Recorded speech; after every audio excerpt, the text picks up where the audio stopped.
국민적인 공분을 사고 있는 부동산 가격 급등을 놓고 정치권에서는 책임 공방이 뜨겁습니다. 민주당은 박근혜 정부 시절 집값 상승을 부추겼다며 통합당에 원죄가 있다고 주장했지만 통합당은 집권 여당이 정책 실패의 책임을 전가하려고 한다며 반발했습니다.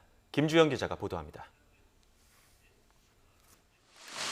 더불어민주당은 미래통합당의 강한 반발 속에 부동산 관련 법안들을 상임위원회에서 강행 처리하는 한편 여론전에도 힘을 쏟았습니다.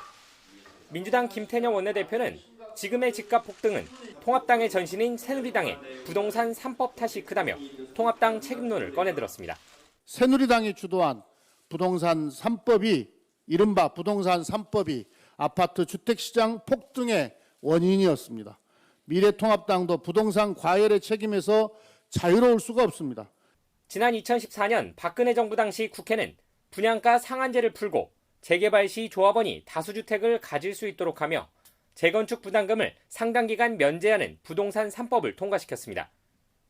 사실상 빚내서 집 사기를 유도했던 당시 정부 정책과 맞물려 부동산 시장이 부양됐는데 이를 꼬집은 겁니다.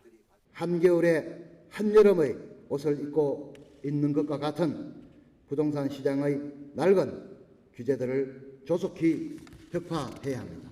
여기에 민주당 관계자들은 통합당 의원 40% 이상이 다주택자라는 시민단체의 발표를 들어 다주택자 이익을 대변하는 정당, 자신의 이익을 위해 움직이는 의원들 아니냐고 비판했습니다. 통합당은 적반하장이라고 일축했습니다. 주호영 원내대표는 문재인 정권과 고 박원순 서울시장이 주택 공급을 묶으며 정책적 실패를 해놓고 이제와 책임을 떠넘기고 있다고 목소리를 높였습니다.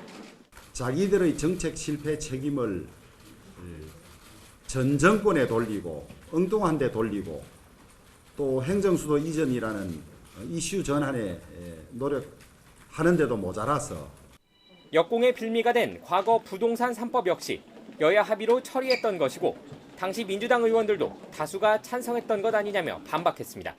여야의 부동산 책임 공방은 날이 갈수록 격화하고 있습니다.